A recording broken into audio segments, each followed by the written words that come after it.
at the beginning, a long time ago, I worked for many years building virtual reality experiences for Disney, for one thing that was called Disney Quest. And at the time, the technology was very expensive, so big companies like Disney could afford to do it. And you had to go to a special place. So the idea originally was to make kind of video game arcades all over the place, but it turned out to be very expensive, and then the graphics were getting pretty good for video games, so it was not cost effective. Like some of the things that we developed, things like this, that were pretty considered hyper realistic in '98, like pretty quickly they became pretty outdated. And even the PlayStation 2 was getting way better graphics than what we could get with big machines. We were using silicon graphic machines. So anyways, the business model basically didn't work out. So there's still these experiences in Florida. We developed a few different ones. We developed something like this, which is closer to what we have today, which you would wear a helmet and then turn around. And it was this experience. You were flying on a flying carpet and going through Aladdin's world. And you can turn around and see other people flying with you. You would see them as monkeys. It was interesting metaphor. So we were all monkeys. You would look around and see the other players playing at the same time. It was 4 players at the same time. And then there was another approach that we used that it was also successful. It was something like this. It was a cave or a 4-screen thing. You would wear 3D glasses, but you were moving on a real space. Like in this one, this is like a Pirates of the Carribean experience, and you were on a motion platform that looked like a boat, and it had there were a bunch of cannons, so people could move around in real space, and they would shoot the real cannons, but then they would see the cannonballs coming, virtual cannonballs coming out of it, and all the virtual environment around. And there was another person driving the boat, and we were able to create a pretty compelling experience. And I'm going to talk a little more about this conflict between game mechanics and storytelling, which that's what I worked for many years. So all media create experiences, and experiences are in our head mostly. Now, the difference with, sorry for the, sounds like we're missing some fonts and stuff. What is interesting about virtual reality and also about games, and it's different from a lot of what people are doing in VR, is they just put you in this experience. They shoot this 360 film, and you are immersed in this situation, but you don't have any control over it.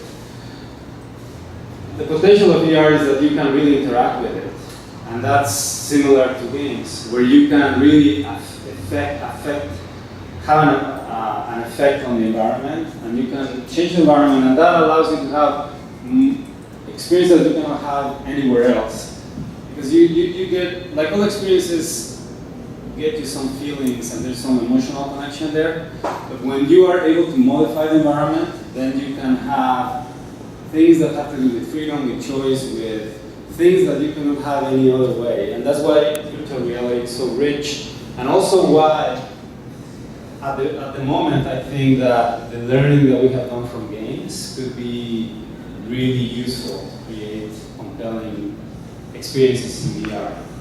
So VR, as in games, they have 4 elements that they combine to create a compelling experiences. You have art, you have game mechanics, then there's some social mechanics where you can interact with other people, sometimes in real time, sometimes not. I'll see some examples, and then you have storytelling.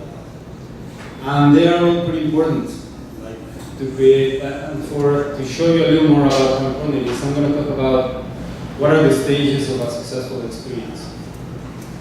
So, a successful experience, you need to go through the user, or whoever is looking at the experience goes through 4 stages. First, people need the experience needs to stand out.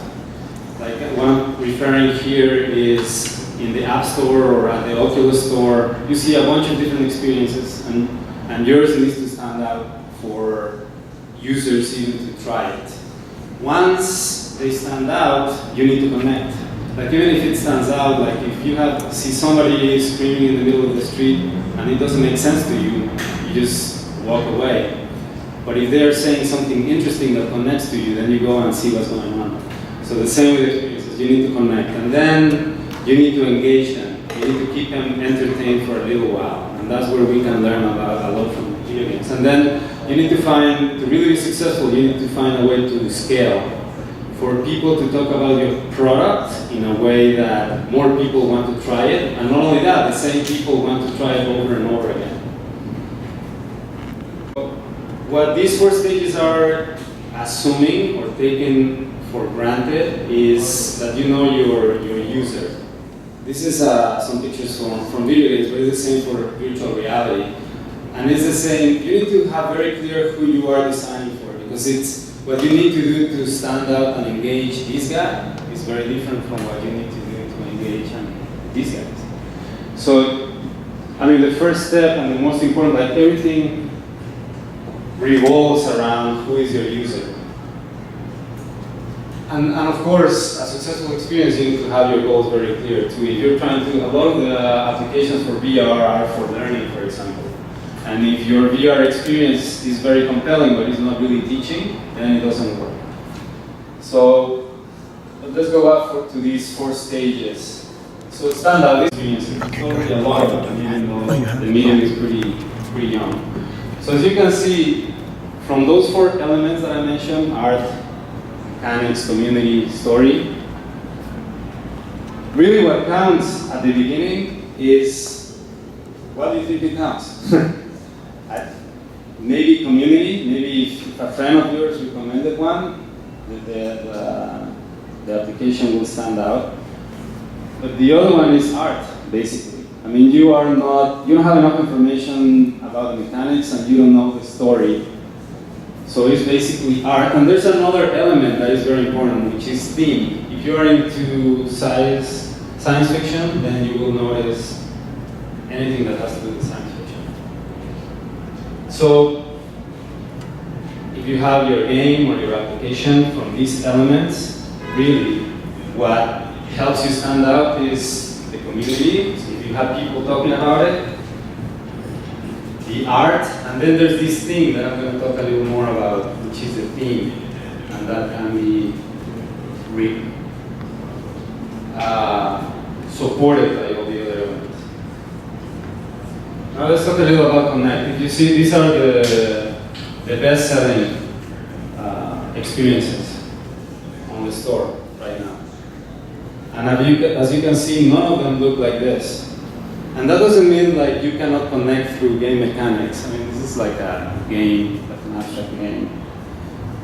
In fact, you could connect to the player with anything. You could connect through stories, through community or social interactions. You could connect through art, through many different things. But theme can make the experience really, really powerful. That's why using themes is a good idea. Now, one thing, when we're talking about themes, there's a mistake that I hear very often. When people think about theme, they think about a topic. Like if I say, okay, my theme is about pirates. That is not a theme. A theme really is an opinion, a point of view about a topic or a concept. So it's not really, it wouldn't be, I have my experiences about pirates, but my experiences about how a pirate's life is a wonderful life. So the fact that it's a point of view, it lets you connect. It's already an opinion that I can connect with. Like it's talking about freedom, it's talking about adventure, and I can resonate with it because it resonates with my desire to be free, for example, or to do what I want when I want to, or to be free from doing things that I don't want. But the interesting thing about this is that it can also, once you have a theme like that, that it's an opinion and a point of view, then you can tie all the elements of your experience to that theme to reinforce it. I don't know if you guys are familiar with game design and with this book. This book is called The Art of Game Design by Jesse Shell. Jesse Shell was a lead designer on this experience that I also worked on. I worked as an art director at the ride, and we knew that it was going to be about pirates, but that doesn't really help you much to determine what experience needs to be about. But once we nailed that the theme was how cool it was to live as a pirate because of the adventure and the freedom, then a lot of the decisions, even about technology, were helped a lot by just trying to reinforce the theme. Like, for example, talking about, because you had to feel that you were immersed, you had to feel like, how does it feel to be a pirate? That led to the decision of using real cannons and a real looking platform. It led to technology decisions like we decided to use a hydraulic motion platform because it felt more like a boat, for example. We decided things like where to put the air conditioning, because the experience is in Florida, to put it in front of us so you would feel like a breeze, for example.